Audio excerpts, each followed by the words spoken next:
Hi, good morning friends. எல்லோரும் எப்படி இருக்கீங்க? எல்லோரும் சிறப்பாக சந்தோஷமாக சூப்பராக இருப்பீங்கன்னு நினைக்கிறேன். ஒரு சூப்பரான அற்புதமான ஒரு மார்னிங் காலையில் 11 மணிக்குங்க. அல்வர்கா இன்டர்நேஷ்னல் சிட்டி பக்கத்தில் ஒரு 7-8 கிலோமீட்டர் தொலைவில் உள்ள அல்வர்கா பார்க், பிக் பார்க்குன்னு சொல்லுவாங்க. மிகப்பெரிய பார்க். என்னுடைய பேக் சைடில் நீங்கள் பார்த்தீங்கன்னா தெரியும் எவ்வளோ பிரம்மாண்டமாக விஸ்தீரணமாக இருக்குது அப்படின்னு சொல்லிட்டு அந்த பார்க்குக்கு வந்திருந்தேன். இந்த பார்க்கு ஏற்கனவே வந்து ஒரு வீடியோவும் போட்டிருக்கேன். இப்போ இந்த வீடியோ இந்த பார்க்கு லொக்கேஷன், ஆனால் தகவல் எதை பற்றினா யுஏஇ லேபர் லா. நம்ம யுஏஇயில், துபாயில், அபுதாபியில், அமீரகம் எல்லா இடத்துலையுமே நிறைய பேர் நம்ம வேலை செஞ்சுட்டு இருப்போம். அப்போ நமது வேலை செய்கிற நம்ம எம்ப்ளாயீஸோட உரிமைகள் என்ன, கம்பெனியினுடைய உரிமைகள் என்ன, மற்றும் இந்த ஃப்ரீலான்ஸ் விசா அப்படின்னு சொல்லிட்டு ஒரு விசா இருக்குது. அதை பற்றியும் ஒரு சில தகவல்களை இந்த வீடியோவில் உங்கள்கிட்ட நான் ஷேர் பண்ணிக்கிறேன். ஒரு சப்ஸ்கிரைபர், ஒரு நண்பர், சகோதரர் கேட்டிருந்தார், ஃப்ரீலான்ஸ் விசாவை பற்றியும் கொஞ்சம் சொல்லுங்கள், உதவியாக இருக்கும் அப்படின்னு சொல்லிட்டு. ஸோ இது ரெண்டை பற்றியும் இப்போது இந்த வீடியோவில் சுருக்கமாக பார்ப்போம். யுஏஇ லேபர் லா, அதாவது எல்லா கண்ட்ரீஸ்லேயுமே அந்தந்த கண்ட்ரிக்கான தொழிலாளர் சட்டம், லேபர் லா இருக்குது. இந்தியாவில் இந்தியன் லேபர் லா இருக்குது. அதேமாதிரி யுஏஇ லேபர் லா, துபாயில், அபுதாபியில், அமீரகத்தில் வேலை செய்கிற எல்லாருக்கும் இந்த சட்டம் பொருந்தும். வேலை செய்கிறவங்க மட்டும் இல்லைங்க, அவங்களோட உரிமைகள் மட்டும் இல்லை, கம்பெனிஸ் எதை செய்யணும், எதை செய்யக்கூடாது, அதேமாதிரி எம்ப்ளாயீஸ் எதை செய்யணும், எதை செய்யக்கூடாது அப்படிங்கிற வரைமுறைகளை, ரூல்ஸ் அண்ட் ரெகுலேஷன்ஸை இந்த யுஏஇ லேபர் லா வந்து ஒரு கிளியராக, ஒரு கரெக்டாக, அக்யூரேட்டாக வந்து வரையிருக்குது. ஆக்சுவலாக ஒவ்வொரு இந்த லாவில் வந்து நிறைய ஆர்டிகிள்ஸ் இருக்குது. ஆர்டிகிள் 1, 2, 3ன்னு சொல்லிட்டு ஹண்ட்ரட்ஸ் ஆஃப் ஆர்டிகிள்ஸ் இருக்குது. ஒவ்வொரு ஆர்டிகிளும் ஒரு கிளாஸுமே உங்களுக்கு வந்து ஒரு அற்புதமான இந்த ஒரு முறையில் ரொம்ப கிளியராக, இப்போ நிறையா டேர்ம்ஸ் வந்து உங்களுக்கு ஓப்பன் எண்டடாக விட்டோன்னு வச்சுக்கோங்களேன், அந்த விஷயத்த ஒரு ஆள் ஒரு மாதிரியாக இன்டர்பிரேட் பண்ண முடியும், இன்னொரு ஆள் வேறு மாதிரியாக இன்டர்பிரேட் பண்ண முடியும். அப்படி இல்லாமல் அந்த வாக்கியங்கள்லாம் கரெக்டாக அது லீகல் டேர்ம்ஸ் எல்லாத்துலேயுமே இருக்கும். யுஏஇ லேபர் லாவிலையும் அப்படி தான் இருக்குது. குறிப்பாக நம்ம சொல்லணும்னு பார்த்தோம்னு வச்சுக்கோங்களேன், இங்கே வேலை செய்கிறவங்க, யுஏஇயில் வேலை செய்கிறவங்க பெரும்பாலானவர் வந்து ஒரு வேலையை விட்டு இன்னொரு வேலையை மாறுறப்போ வந்து எம்ப்ளாயர்ஸ், கம்பெனிஸ் வந்து ரொம்ப இழுத்தடிப்பாங்க, அவங்களுடைய உரிமைகளை பறிப்பாங்க. அவங்க இன்னொரு கம்பெனி ஜாயின் பண்ணுறதுக்கு உண்டான கோஆப்ரேஷன் பண்ண மாட்டாங்க. அதனால் என்ன ஆகும்னா அவங்களுக்கு உள்ள இன்னொரு ஜாப் பறிபோகிற நிலைமை கூட வந்திருக்கும். நிறைய எனக்கு தெரிஞ்சவங்க வந்திருக்கு. எனக்கே ஒரு தடவை அந்த மாதிரிலாம் வர பார்த்துச்சு, அதை ஹேண்டில் பண்ணிலாம் வந்திருக்கேன். அதனுடைய சுருக்கம் உதாரணத்துக்கு வந்து எம்ப்ளாயீஸ் ரெண்டு பேருக்குமே உள்ள rules and regulations UAE labour law வரையறுத்தாலும் கூட, UAE labour law or in general any labour law will be in favour of employees. ஏன்னா the likelihood of employers being biased or prejudiced to employees is more than vice versa. ஓகேங்களா? அதாவது என்ன அர்த்தம்னா, நம்ம வந்து employees ஒரு கம்பெனிக்கு ஒரு கெட்டது செய்கிறத விட, நெகட்டிவாக செய்கிறத விட, எம்ப்ளாயர்ஸ் அவங்கள்ட்ட வேலை செய்கிற எம்ப்ளாயீஸ்க்கு, கம்பெனி அவங்கள்ட்ட வேலை செய்கிற எம்ப்ளாயீஸுக்கு வந்து அதிகமாக நெகட்டிவ் விஷயங்கள் செய்ய முடியும். அதனால தான் எப்போவுமே UAE labour law or any labour law is in favour of employees. ஓகேங்களா? ஓகே, மிக முக்கியமாக நம்ம கான்ட்ராக்சுவல் எம்ப்ளாய்மெண்ட் டேர்ம்ஸில் நீங்கள் எடுத்து பார்த்தீங்கன்னா, நம்ம சம்பளத்தில் மாதம் டயத்துக்கு கொடுத்துடணும். End of the month or early week of the month, எந்த வீக்கோ மாதம் கரெக்டாக அந்த ஃப்ரீக்வன்சியில் சம்பளம் வந்துடணும். அது மட்டும் இல்லைங்க, நமக்கு வந்து விசா வந்து கம்பெனி வந்து கொடுக்கணும். ஸ்பான்சர் பண்ணுறது வந்து கம்பெனி தான் விசா நமக்கு ஸ்பான்சர் பண்ணுறது எம்ப்ளாயீஸ்க்கு. அந்த விசாவுக்கு வந்து அந்த விசாவுக்கு உண்டான காசு நிறைய கம்பெனிஸ், சின்ன கம்பெனிஸ், மிட் சைஸ்டு கம்பெனிஸ்லாம் எம்ப்ளாயீஸ்டேருந்து வாங்க முயற்சி பண்ணுவாங்க. ஈவன் அவங்க வேலையில் இருந்தாலும் ஜாயின் பண்ண பிறகு கொஞ்சம் கொஞ்சமாக, இப்போ விசாவுக்கு வந்து 4000 தடவை செலவாயிருக்குன்னு வச்சுக்கோங்களேன், உங்களுக்கு வந்து கொஞ்சம் கொஞ்சமாக அந்த விசாவோட காஸ்ட்டு 4000 திரகத்தை 5 மாதம், 6 மாதம், 7 மாதம் சம்பளத்தில் கொஞ்சம் கொஞ்சமாக இன்ஸ்டால்மெண்ட்டில் பிடிச்சிக்கிறது. ஆக்சுவலாக அது இல்லீகல். யுஏஇ லேபர் லா எப்போவுமே விசா காஸ்ட்டு, எம்ப்ளாயியோடுக்காக செலவு பண்ணப்பட்ட விசா காஸ்ட்டு எம்ப்ளாயிட்டேருந்து பிடித்து கொள்ளப்படுவதை டிடெக்ட் பண்ணுறதை எப்போவுமே அனுமதிக்கவில்லை. ஆனால் கம்பெனி செய்து இது தப்பு, இல்லீகல். அது மட்டும் இல்லை, எம்ப்ளாயீஸ் வருவாங்க, திடீர்னு அவங்களுக்கு இன்னொரு நல்ல வேலை கிடச்சிருக்கும், ஏதோ ஒரு டெம்பரரியாக அந்த வேலையை கிரிப்பாக பிடிச்சிக்கலாம் அப்படின்னு சொல்லிட்டு வந்திருப்பாங்க. ஆனால் இப்போ நல்ல வேலை கிடச்சோன்னா போகிறப்போ அவங்க விசா காஸ்ட் கேட்பாங்க. அதுவும் கூடாது. ஆக்சுவலாக விசா காஸ்ட் கேட்குறதுக்கு எம்ப்ளாயீஸுக்கு வந்து, எம்ப்ளாயர்ஸுக்கு, கம்பெனிஸுக்கு வந்து ரைட்ஸ் கிடையாது. ஆனால் இன்னொரு விஷயத்துக்கு ரைட்ஸ் இருக்குது. உதாரணத்துக்கு எம்ப்ளாயீஸ்க்கு ட்ரைனிங்காக ஒரு எம்ப்ளாயி ட்ரைனிங் போகிறாரு. ஆக்சுவலாக கம்பெனி வந்து அவங்களுக்காக ஒரு 4000 திரகம், 5000 திரகம் செலவு பண்ணுது. அவர் வந்து ஒரு வருஷத்துக்குள்ளாரையே இன்னொரு வேலை கிடச்சிட்டு போகிறாருன்னா கண்டிப்பாக அது எம்ப்ளாயிக்கு வந்து இன்வெஸ்ட் பண்ணியிருக்கு கம்பெனி. ஓகேங்களா? மணியை இன்வெஸ்ட் பண்ணியிருக்கு. அப்போது எம்ப்ளாயர் வந்து ஒரு பாண்டு போடலாம். ஒரு வருஷம் ட்ரைனிங் நீங்கள் பண்ணதுலேருந்து, இந்த ட்ரைனிங் கோர்ஸ் கம்பெனி உங்களுக்கு செலவு பண்ணி அந்த ட்ரைனிங் கோர்ஸ் நீங்கள் முடித்ததுலேருந்து ஒரு வருஷத்துலேருந்து 2 வருஷத்துக்கு உள்ளார நீங்கள் போகவே கூடாது. அது 2 வருஷம்னு நிறைய கம்பெனிஸ் போடுறாங்க. அப்படி 2 வருஷத்துக்குள்ளார நீங்கள் ட்ரைனிங் முடித்து 2 வருஷத்துக்குள்ளார நீங்கள் போனீங்கன்னா company has the rights to recover the expenses. Company வந்து உங்களுக்காக ட்ரைனிங்காக செலவு பண்ண அமௌண்ட்டை வந்து உங்களுடைய எண்ட் ஆஃப் சர்வீஸ் ஃபைனல் செட்டில்மெண்ட்லேருந்து பிடித்தம் செய்வதற்கு டிடக்ட் பண்ணுவதற்கு கம்பெனிக்கு எல்லா ரைட்ஸும் உண்டு. விசா காஸ்ட்டை பண்ணக்கூடாது, ஆனால் ட்ரைனிங் காஸ்ட்டை பண்ணலாம் based on the policy, company policy பிரகாரம். ஓகேங்களா?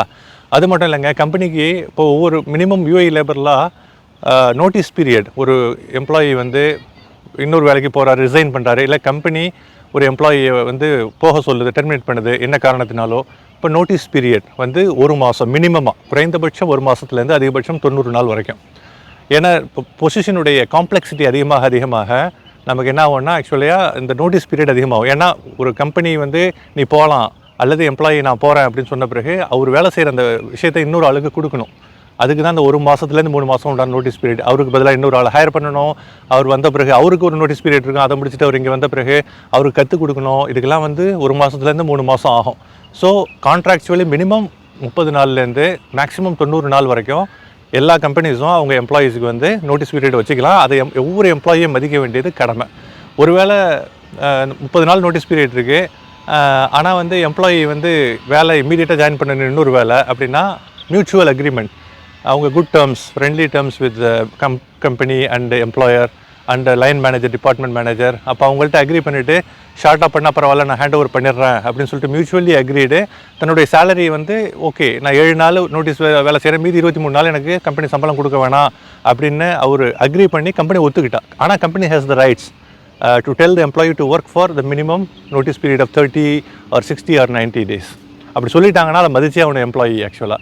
ஆனால் நல்ல டேர்ம்ஸில் இருந்து எம்ப்ளாயர் ஓகே இவனுக்கு இந்த வேலை போயிடும், இதுக்கு நம்ம ஹெல்ப் பண்ணுவோம், அவனோட கேரியரை நம்ம ஸ்பாயில் பண்ண வேணாம் அப்படின்னு அவங்க கம்பெனியில் உள்ள ஹேண்ட் ஓவர் எந்த பிரச்சனையும் இல்லைங்கிற பட்சத்தில் தாராளமாக கம்பெனி அக்ரி பண்ணால் அது ஒத்துக்கலாம். அப்புறம் ப்ரொபேஷன் பீரியட், பயிற்சி காலங்க. எந்த ஒரு வேலைக்குமே வந்து ஒரு முக்கியமான ஒரு விஷயம் பயிற்சி காலம், ப்ரொபேஷன் பீரியட். ஓகேங்களா? மினிமமாக வந்து ஒரு 90 நாள்லேருந்து, மினிமம்னு கிடையாது, அதிகபட்சமாக பல யுஜிசி கண்ட்ரீஸில் 90 நாள் இருக்குது. ஜாயின் பண்ணதுலேருந்து 90 நாளைக்குள்ளார அவருடைய பெர்ஃபார்மன்ஸை கணிச்சு 90வது நாளில் அவர் பயிற்சி காலத்திலிருந்து கன்ஃபார்ம் பண்ணப்படுகிறார், சக்ஸஸ்ஃபுல்லாக நீ இந்த கம்பெனியோட எம்ப்ளாயி, உன்னுடைய பயிற்சி காலம் முடிந்தது அப்படின்னு சொல்லுவாங்க. இங்கே யூஏயில் 180 நாள், 6 மாதம் அலவுடு. ஃபஸ்ட்டு 3 மாதம் பார்க்கலாம், அவர் திருப்தி இல்லை, இன்னும் ஒரு 2 மாதம் அவருடைய பெர்ஃபார்மன்ஸை பார்க்க வேண்டியிருக்கு அப்படின்னு நினைக்கிறேன்னா தாராளமாக நம்ம 6 மாதம் வரைக்கும் நம்ம ப்ரொபேஷன் பீரியட் எக்ஸ்டெண்ட் பண்ணலாம் ஆக்சுவலாக. இதில் ஒமான், சவுதியிலலாம் வந்து 90 நாள் தான் ஆக்சுவலாக, யூஏயில் 180 நாள், 6 மாதம். சரிங்களா? அப்போ வந்து இந்த ப்ரொபேஷன் பீரியடும் வந்து ரொம்ப ரொம்ப முக்கியமானது.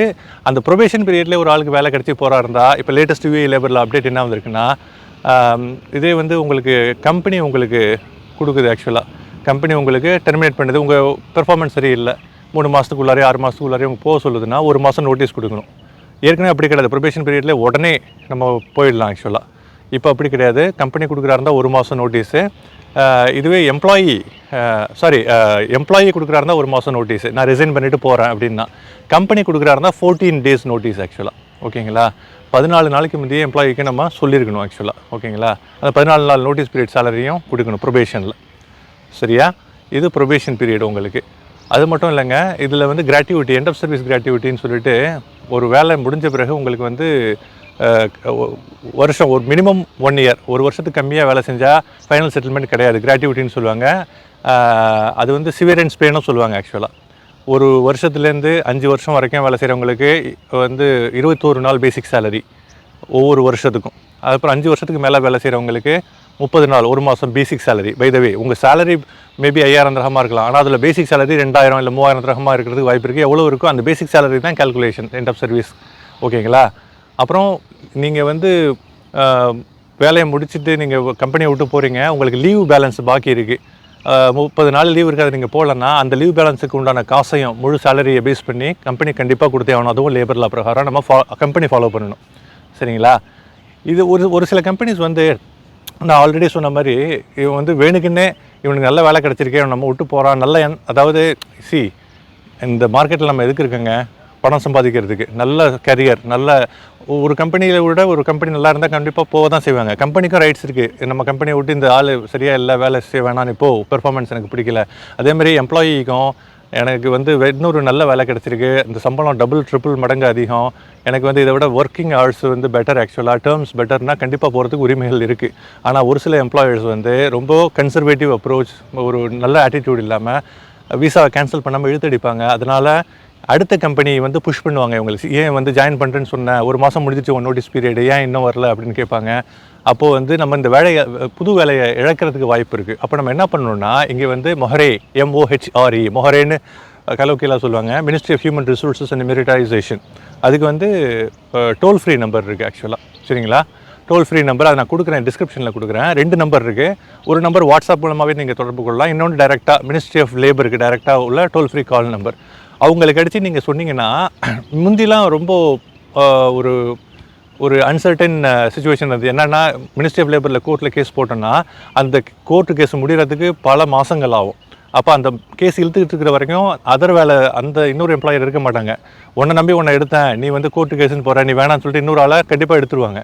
இப்போ அப்படி இல்லைங்க, நீங்கள் ஜஸ்ட்டு மொஹரேக்கு கால் பண்ணிங்கன்னா மினிஸ்ட்ரி ஆஃப் லேபர், ஓகேங்களா, அதுக்கு நான் கொடுக்குற அந்த இதில் கால் பண்ணி, இந்த மாதிரி என்னுடைய எம்ப்ளாயர் என்கிட்ட விசா காஸ்ட்டை பிடுங்க ட்ரை பண்ணுறாரு, என்ன சீக்கிரம் விட மாட்டேங்கிறாரு அப்படின்னு சொல்லிட்டு ஜஸ்ட் ஒரு கால் பண்ணி சொன்னால் போதும். உங்கள் டீட்டெயில்ஸ்லாம் கேட்பாங்க, அந்த எம்ப்ளாயருடைய டீட்டெயில்ஸு, உங்கள் டீட்டெயில்ஸ் எல்லாமே கேட்டுட்டு 2 பேருக்கும் மெசேஜ் போவோம். ஃபஸ்ட்டு இந்த மொஹரே என்ன பண்ணுவாங்கன்னா, ஆக்சுவலாக இந்த ministry of human resources and labour department ஒரு ஃபஸ்ட்டு வீக் வந்து அவங்களுக்குள்ளார ஃப்ரெண்ட்லியாக சால்வ் பண்ணுறதுக்கு ஃபெசிலிட்டேட் பண்ணுவாங்க. கோர்ட் கேஸ்லாம் ரெஜிஸ்டர் பண்ண வேணாம். அவங்களுக்குள்ளார உடனே இந்த எம்ப்ளாயி தொடர்பு கொண்டுட்டாங்க, இப்போ இந்த கம்பெனியை தொடர்பு கொள்வாங்க. ஏன் இந்த எம்ப்ளாயி நீங்கள் இப்படி பண்ணுறீங்களாம்ல, இப்படி எனக்கு ஒரு ப்ராது வந்திருக்கு, இப்படி ஒரு வந்து லா ஷூட் பண்ணியிருக்காங்க, ஆக்சுவலாக இந்த மாதிரி கோர்ட் ஒரு கம்ப்ளைண்ட் வந்திருக்கு, நீ ஏன் மினிஸ்ட்ரி ஆஃப் லேபர் ரூல்ஸை ஏன் கம்ப்ளைண்ட் பண்ணலை அப்படின்னு சொல்லிட்டு கேட்பாங்க.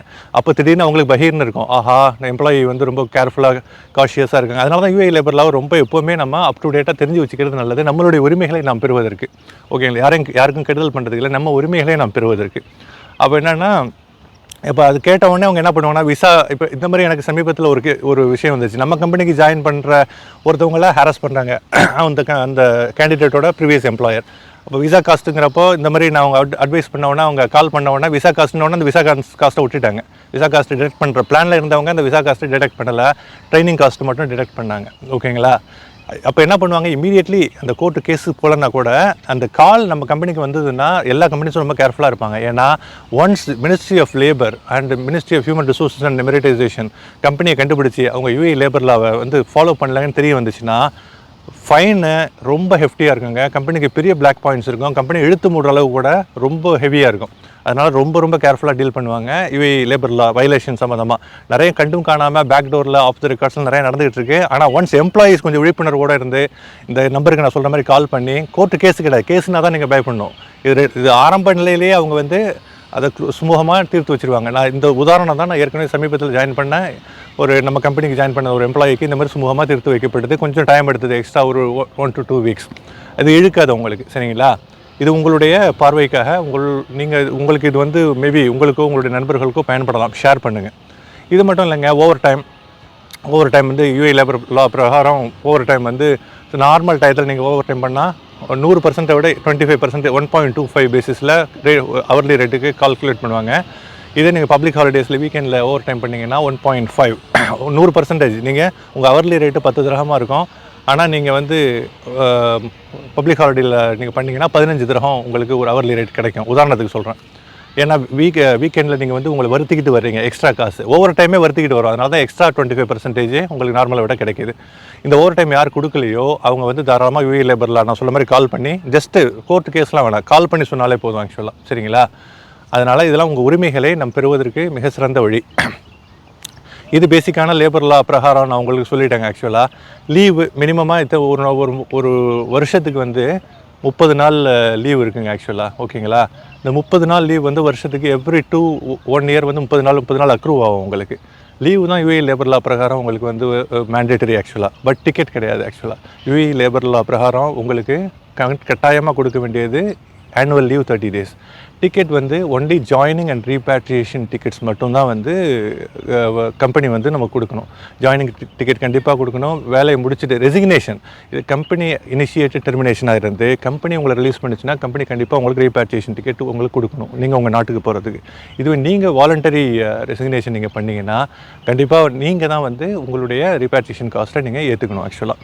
ஏன்னா கம்பெனி வந்து நீங்கள் ரெசிக்னேஷன் பண்ணி நீங்கள் உங்கள் நாட்டுக்கு போகணுன்னா கம்பெனி ரீபேட்ரியேஷன் டிக்கெட் கொடுக்க வேண்டிய அவசியம் இல்லை. மொத்தத்தில் ஜாயினிங் அண்ட் ரீபேட்ரியேஷன் டிக்கெட் மட்டும்தான் கம்பெனியுடைய கடமை ஆக்சுவலாக. But every year R every 2 years ticket வந்து கம்பெனிஸ்லாம் கொடுக்குது இல்லைங்களா, அதெல்லாம் லாவுக்கு அதிகமாக எக்ஸசிவாக வந்து குட் டு ஹேவ் ஆக்சுவலாக. நிறைய விஷயங்களில் வந்து குட் டு ஹேவ் மஸ்ட் ஹேவ்னு இருக்குது ஆக்சுவலாக. நான் சொல்கிற மினிமமான விஷயங்கள் லேபர் லா பிரகாரம் கண்டிப்பாக இருக்கணும். இது வந்து பெட்டர் டு ஹேவ்னு சொல்லிட்டு கம்பெனிஸ் வந்து 2 வருஷத்துக்கு ஒரு தடவை டிக்கெட் கொடுக்கும், இல்லை வருஷத்துக்கு ஒரு தடவை டிக்கெட் கொடுக்கும். மார்க்கெட் சுச்சுவேஷனை அனுசரித்து டேலண்ட்ஸ் நம்ம பெறணும், அட்ராக்ட் பண்ணணுங்கிறதுக்காக கண்டிப்பாக நம்ம டிக்கெட்டை வந்து வருஷம் கொடுக்குறது அல்லது எவ்ரி 2 years கொடுக்குறது அதெல்லாம் கொடுக்குறாங்க ஆக்சுவலாக. ஆனால் ஜாயினிங் அண்ட் ரீபேட்ரியேஷன் டிக்கெட் மட்டும் தான் கம்பெனியோட கடமை. வருஷ டிக்கெட் யூஏ லேபரில் வரையறுக்கல, ஆனால் இருந்தாலும் நிறைய கம்பெனிஸ் கொடுத்துட்டு தான் இருக்காங்க. சரிங்களா, இது வந்து ஜென்ரலி அபவுட் யூஏ லேபர்லாம். கம்மிங் பேக் டு ஃப்ரீலான்சர் விசாங்க. ஃப்ரீலான்சர் விசா அப்படின்னா என்ன? ஓகே, நிறைய பேர் வந்து இந்த ஃப்ரீலான்சர் விசாவை வந்து இன்னொரு விஷயத்தோட மிக்ஸ் பண்ணி தவறாக இன்டர்பிரேட் பண்ணுறாங்க, மிஸ்டேக்குன்னா புரிஞ்சுக்கிறாங்க. ஃப்ரீலான்சர் விசா அப்படின்னா என்னென்னா உங்களுக்கு இண்டிபெண்டன்ட் விசா நினச்சிக்கிறாங்க. அதாவது ஒரு கஃபீல், ஒரு ஓனர்கிட்டேருந்து ஒரு விசா காசு கொடுத்து நம்ம வந்து 7,000 8,000 9,000 எவ்வளவோ கொடுத்து அந்த விசா 2 வருஷத்துக்கு வாங்கி நம்ம இஷ்டத்துக்கு நம்ம விசிட் விசாவில் 2 மாதம் 3 மாதம் இருந்துச்சு. இப்போ 1 மாதம் இல்லை 2 மாதம் தான் இருக்க முடியும். விசிட் விசாவை எக்ஸ்டெண்ட் பண்ணிக்கிட்டே போகணும். இதுவே 2 வருஷத்துக்கு விசா 9,000 கொடுத்து வாங்கிட்டோம்னா 2 வருஷம் ஃபுல்லாக இருந்து வேலை தேடிக்கலாம். எப்போ கிடைக்குதோ நம்ம ஒரு சில சின்ன கம்பெனிஸ் அவங்க விசா கொடுக்க மாட்டாங்க, நம்ம ஓன் விசாவில் இருந்துட்டு வேலை செய்யலாம். அந்த மாதிரிலாம் நினச்சி நிறைய பேர் இண்டிபெண்டன்ட் விசாவில் வர்றாங்க. இந்த ஃப்ரீலான்ஸ் விசா இண்டிபெண்டன்ட் விசாவுக்கு ஈக்குவல் கிடையாது. ஃப்ரீலான்ஸ் விசா டிஃப்ரெண்ட்டுங்க, இண்டிபெண்டன்ட் விசா டிஃப்ரெண்ட். ஃப்ரீலான்ஸ் விசானா என்ன? நிறைய சப்ஜெக்ட் மேட்டர் எக்ஸ்பர்ட்ஸ், நிறைய நாலேஜ் உள்ளவங்க, எக்ஸ்பீரியன்ஸ் உள்ளவங்க, அவங்கள்ட்ட நாலேஜ் நிறையா இருக்கும். கன்சல்டன்சி அந்த எக்ஸ்பர்டீஸை வந்து அவங்க வந்து நிறைய கம்பெனிஸுக்கு கொடுக்கலாம், சர்வீஸ் பண்ணலாம். உதாரணத்துக்கு auditors, chartered accountants and auditors, financial firms வந்து கன்சல்டன்ட் வைக்கலாம். அவங்க வந்து ஃப்ரீலான்ஸ், அவங்க வந்து தன்னுடைய சர்வீஸை வந்து ஒரு கம்பெனியில் வேலை செய்யலாம். ஆனால் ஃப்ரீலான்ஸ் விசா டேலண்ட் பாஸ்ன்னு சொல்லுவாங்க.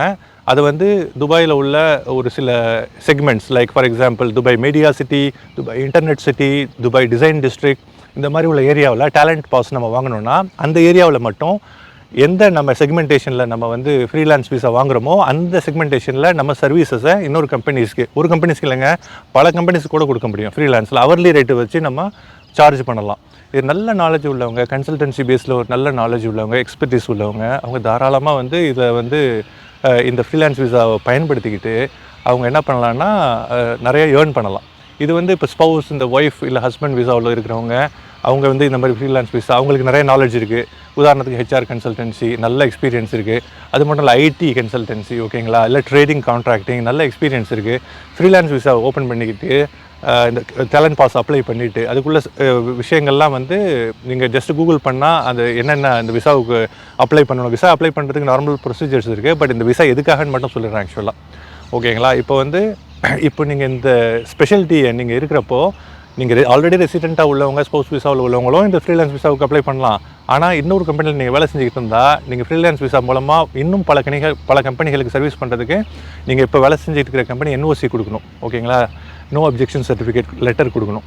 சரிங்களா, இதுவே வந்து நீங்கள் சாதாரணமாக வேறு ஒரு வேலையும் இல்லை, மெயினாக இங்கே வந்து தான் பார்க்க போகிறோன்னா நம்பிக்கையோடு வர்றீங்க, தாராளமாக வாங்க. ஃப்ரீலான்ஸ் விசா ஒரு வருஷத்துக்கு ஒரு தடவை ரினியூ ஆகும் ஆக்சுவலாக. ஆனால் பணம் வந்து 7,500 திரகத்துலேருந்து 9,000 திரகம் செலவாகும், ஓகேங்களா. அப்போது அதை நீங்கள் வச்சுக்கிட்டிங்கன்னா நீங்கள் ஒரு கம்பெனி ஓப்பன் பண்ணலாம் அவசியம் கிடையாது, உங்களுக்கு ட்ரேட் லைசன்ஸ் இருக்குன்னுலாம் அவசியம் இல்லை. இந்த மாதிரி எந்த ஹேசல்ஸும் இல்லாமல் நீங்கள் எத்தனை கம்பெனியில் வேணாலும் நீங்கள் வந்து கோ ஃப்ரீலான்ஸ், நிறைய மார்க்கெட் அட்வர்டைஸ்மெண்ட் இருக்குது, அதில் நீங்கள் அட்வர்டைஸ் பண்ணி நான் இருக்க இந்த மாதிரி ஃப்ரீலான்ஸ் என்கிட்ட இவ்வளோ எக்ஸ்பர்டீஸ் இருக்குது ஆக்சுவலாக அப்படின்னு நிறைய கம்பெனிஸ் என்ன கம்பெனி மூலமாக நிறைய சர்வீஸ் ப்ரொவைடிங்க்கு வந்து கம்பெனி தேர்ந்தெடுத்தால் நிறைய காசு கொடுக்கணும் வருஷத்துக்கு, பல ஆயிரக்கணக்கான லட்சக்கணக்கான திரம்ஸ். இதுவே ஃப்ரீலான்ஸ் மூலமாக வந்து ஒரு நல்ல பயிற்சி உள்ள நல்ல எக்ஸ்பீரியன்ஸ்டு ஆள்கிட்டேருந்து நம்ம சர்வீஸ் வாங்கணும்னா அவர்லி ரேட்டு ரொம்ப நாமினலாக பல மடங்கு கம்மியாக இருக்கும். ஆனால் சிறந்த குவாலிட்டியான ஒர்க் இருக்கும். ஓகேங்களா. அப்போ எக்ஸ்பர்ட் விசான்னு சொல்லலாம் ஃப்ரீலான்ஸ் விசாவை. இந்த ஃப்ரீலான்ஸ் விசா வந்து யாருக்கு ரொம்ப யூஸ்ஃபுல்னா, நிறைய எக்ஸ்பர்ட் அவங்கள்ட்ட இருக்குது, நிறைய எக்ஸ்பீரியன்ஸ் இருக்குது. நான் சொல்ல மாதிரி ஆடிட்டர்ஸ் ஆக்சுவலாக, ஹெச்ஆர் நாலேஜில் consultancy, recruitment agencies, financial experts ஆக்சுவலாக, அதே மாதிரி ஐடி எக்ஸ்பர்ட்ஸ், இந்த மாதிரி இந்த நெட்வொர்க் கம்பெனியோ இந்த மாதிரி நாலேஜ் உள்ளவங்கலாம் வந்து ஃப்ரீலான்ஸ் வச்சுக்கிட்டு நிறைய கம்பெனிஸோட அக்ரிமெண்ட் வச்சுக்கிட்டு நிறைய அவர்லி ரேட்டு, ஒரு கம்பெனின்னு இல்லை ஓகேங்களா, பல கம்பெனிஸோடு நம்ம வச்சுக்கிட்டு நிறைய ஆப்பர்ச்சுனிட்டிஸ் ஃப்ரீலான்ஸ் விசா. எகெயின் இந்த ஃப்ரீலான்ஸ் விசா வந்து இண்டிபெண்டன்ட் விசா நான் சொல்கிறேன்ல, அந்த இண்டிபெண்டன்ட் விசா 2 வருஷம், இதுக்கும் சம்மந்தம் இல்லை. இந்த ஃப்ரீலான்ஸ் விசா எடுத்துகிட்டு வந்தால் அந்த 2 வருஷம் இருந்துட்டு எந்த வேலைக்கு வேணாலும் ஜாயின் பண்ணிக்கலாம், அந்த மாதிரிலாம் கிடையாதுங்க. அது இண்டிபெண்டன்ட் விசா, அது டிஃப்ரெண்ட் ஆக்சுவலாக. சரியா, இதுதான் ஃப்ரீலான்ஸ் விசா. இந்த தகவல்கள் உங்களுக்கு யூஸ்ஃபுல்லாக இருக்கும்னு நினைக்கிறேன். ஏதாவது குவரிஸ், கிளாரிஃபிகேஷன், உங்கள் சந்தேகங்கள் இருந்ததுன்னா நீங்கள் தாராளமாக கமெண்ட்டில் பதிவிடுங்க. இந்த வீடியோ எப்படி இருக்குன்னு சொல்லிட்டு ப்ளீஸ் கிவ் யுவர் ஃபீட்பேக் இந்த கமெண்ட்ஸ். வீடியோ பிடிச்சிருந்ததுன்னா லைக் பண்ணுங்கள், சேனலை சப்ஸ்கிரைப் பண்ணுங்கள்.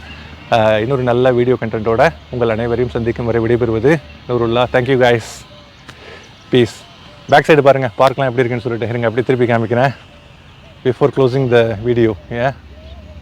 பார்த்தீங்களா 360 degree back side football court ஒன்று இருக்குங்க. ஆக்சுவலாக நல்லா ரம்மியமான பார்க்குங்க.